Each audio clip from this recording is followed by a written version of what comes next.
Hello everyone, welcome back to my YouTube channel IITN Study Point.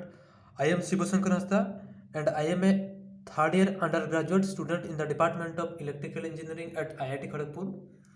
So in this video I will be discussing about some of the basic and very fundamental things about mathematics. Okay, so I will be discussing a systematic way to solve any mathematical problem. Okay, so let's start. तो चलिए शुरू करते हैं एक बहुत ही basic and प्यारा सा trigonometric equation के साथ। Okay, so which is given by sine x plus cosine x equals to one. Okay, तो चलिए इस ट्रिगोनोमेट्रिक इक्वेशन को सॉल्व करते हैं। ओके, तो बेसिकली इस ट्रिगोनोमेट्रिक इक्वेशन को सॉल्व करने के लिए कई सारे तरीका होते हैं। तो चलिए देखते हैं जो most traditional way of solving this trigonometric equation क्या है, चलिए उसके बारे में थोड़ा चर्चा करते हैं। ओके, सो जो सबसे common method of solving this trigonometric equation ये है कि दोनों तरफ स्क्वायरिंग करके। ओके, तो चलिए स्क्वायर करते हैं दोनों तरफ, तो क्या हो जाएगा, ये sine x plus cosine x का whole square is equal to, right side में भी हमने स्क्वायरिंग कर दिया, तो ये लेफ्ट साइड में क्या हो जाएगा, ये हो जाएगा sine square x plus cosine square x plus two sine x into cosine x equals to one. Okay, तो ये जो sine square x plus cos square x है, ये एक बहुत ही फंडामेंटल ट्रिगोनोमेट्रिक आइडेंटिटी है और इसके वैल्यू कितना होता है, वन होता है, हम सबको पता है। और वन प्लस ये जो two sine x plus cos x, this is the formula of sin 2x, so you can write this to be sin 2x and this equals to 1. Okay, so now 1 get cancelled out, so ये कितना हो जाएगा, sin 2x equal to 0, और sin 2x equal to 0 है, इसका मतलब है 2x का वैल्यू कितना हो जाएगा, n पाई हो जाएगा। ठीक है ना, हम सबको पता है कि अगर sin x equal to sine 0 होता है देन x कितना होता है, n पाई होता है। ठीक है ना, तो from this we can write 2x to be equal to n pi. Okay, तो यहाँ से x का वैल्यू कितना हो जाएगा, n pi by 2। Okay,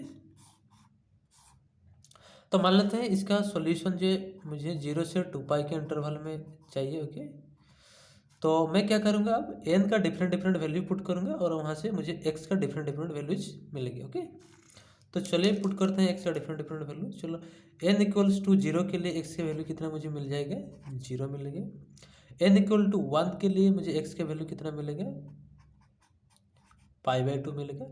n equal to 2 के लिए मुझे x का वैल्यू कितना मिलेगा, पाई मिलेगा। और n इक्वल टू 3 के लिए मुझे कितना मिलेगा, 3 पाई बाई 2।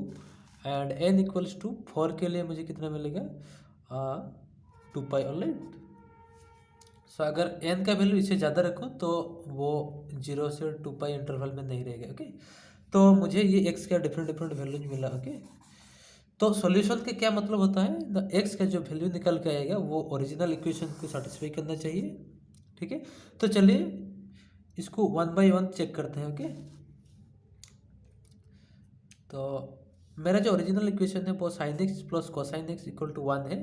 तो जैसे ही मैंने एक्स पुट कर रहा हूँ तो ये कितना हो जाएगा, sine 0 plus cosine 0 equal to 1। Okay, तो साइन 0 बेसिकली 0 होता है, cosine 0 is 1, so 0 plus 1 equal to 1, so LHS equal to RHS, so x equal to 0 satisfy this equation. Okay, तो चलिए देखते हैं x equal to pi by 2 satisfy कर रहा है कि नहीं। तो जैसे ही मैं यहाँ पुट करूँगा sine pi by 2 that will be 1 and cos pi by 2 that will B 0, so 1 plus 0 that will be 1, और RHS में 1 है, तो ये भी सेटिस्फाई कर रहा है। सिमिलरली आइए देखते हैं x equal to pi satisfy कर रहा है कि नहीं। तो जैसे ही x इक्वल टू पाई में इस इक्वेशन में पुट करूँगा तो साइन एक्स का वैल्यू कितना हो जाएगा, -1, और सॉरी साइन पाई के वैल्यू 0 है और cos पाई के वैल्यू कितना है, -1 है। So 0 and -1 that will be -1, LHS is -1 but the RHS is 1, so that means this x equal to pi does not satisfy this original equation, so इसको हमने reject करना पड़ेगा। Okay, similarly x equal to 3 pi by 2 का अगर हम बात करें तो ये भी इस ओरिजिनल इक्वेशन को सेटिस्फाई नहीं करेगी, क्योंकि साइन 3π/2 का वैल्यू है -1 और cos 3π/2 का वैल्यू है 0। सो -1 + 0 that will be -1। So but RHS में कितना है 1 है, एंड x = 2π ये भी सेटिस्फाई करेगा। तो ओवरऑल हमें क्या देखने को मिला, यहाँ पे दो वैल्यू ऐसे निकल के आए, x = π एंड x = 3π/2, जो कि ओरिजिनल इक्वेशन को सेटिस्फाई नहीं कर रहे हैं। ओके, सो अब ये क्वेश्चन आता है कि ये दोनों वैल्यू इस ट्रिगोनोमेट्रिक इक्वेशन को सेटिस्फाई क्यों नहीं कर रहे हैं। ओके, तो यहाँ पे हमने एक गलती कर रहे हैं। Okay, that mistake is this. Okay, जब हम यहाँ से स्टेप आ रहे हैं, that means squaring both side. Okay, तो that is the mistake. Okay, so squaring करने से क्या होता है बेसिकली, सो स्क्वायरिंग करने से हमें एक न्यू इक्वेशन जनरेट होता है। Okay, so this is the new equation. Okay, अगर हमने इस इक्वेशन को सॉल्व करते जो सॉल्यूशन हमको मिला है, तो ये जो सॉल्यूशन है ये बेसिकली इस इक्वेशन का सॉल्यूशन है। ऑलराइट, सो ये ओरिजिनल इक्वेशन को सेटिस्फाई कर सकता है, नहीं भी कर सकता है। ओके, तो जब भी हम किसी इक्वेशन को स्क्वायरिंग के माध्यम से सॉल्व करते हैं, तो हमें ध्यान में ये रखना है कि जो सॉल्यूशन निकल के आएगा फाइनली, उसको हमें क्रॉस चेक करना है। ओके, सो हमें क्या करना है, we have to always avoid okay squaring. Okay, जब भी कोई इक्वेशन सॉल्व कर रहे हो, चाहे वो ट्रिगोनोमेट्रिक इक्वेशन हो या फिर चाहे कोई अलजेब्रिक इक्वेशन है, हमारा जो एम क्या होना चाहिए, इक्वेशन को बिना स्क्वायरिंग के सॉल्व करना चाहिए। ओके, अगर हमने स्क्वायरिंग करके सॉल्व कर रहे हैं, तो हमें दिमाग में ये पॉइंट याद रखना है कि हमें ये जो सॉल्यूशन निकल करके आएगा, इसको वापस क्रॉस चेक करेंगे। ओके, सो ये एक बहुत ही इंपॉर्टेंट पॉइंट है। तो जब भी कोई इक्वेशन को सॉल्व कर रहे हो, so try to avoid squaring as much as possible. If the squaring is necessary, then never forget to cross check. Okay,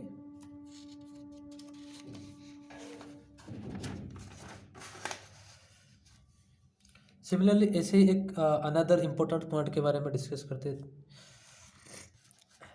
तो मान लेते हैं मेरे पास एक बहुत ही सिंपल सा इक्वेशन है, which is given bye x² = 4x। Okay, मान लेते हैं मेरे पास ये इक्वेशन है। ओके, तो देखिए इस इक्वेशन को सॉल्व करने के लिए कई सारे तरीका हो सकते हैं। ओके, सो मान लेते हैं हमारे पास दो स्टूडेंट है, ठीक है ना,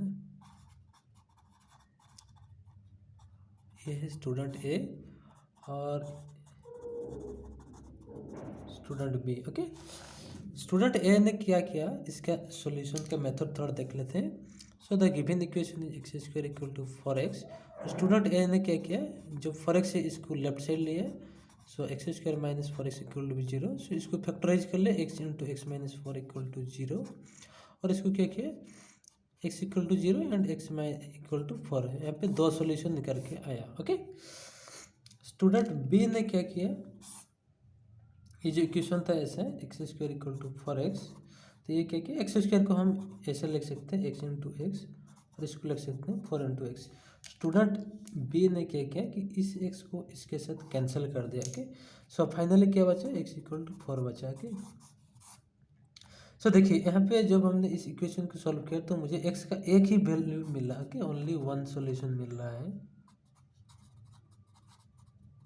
बट इन दिस केस क्या हो रहा है, मुझे दो सॉल्यूशन मिल रहा है। ओके, किसी भी इक्वेशन का सॉल्यूशन निकालना है, इसका मतलब है कि x का मुझे सारे रियल वैल्यूज फाइंड आउट करना है जो कि इस इक्वेशन को सेटिस्फाई करे। ओके, सो तो यहाँ पे क्या प्रॉब्लम हो रहा है, आप देख सकते हैं कि मुझे ओनली वन सॉल्यूशन क्यों मिल रहा है।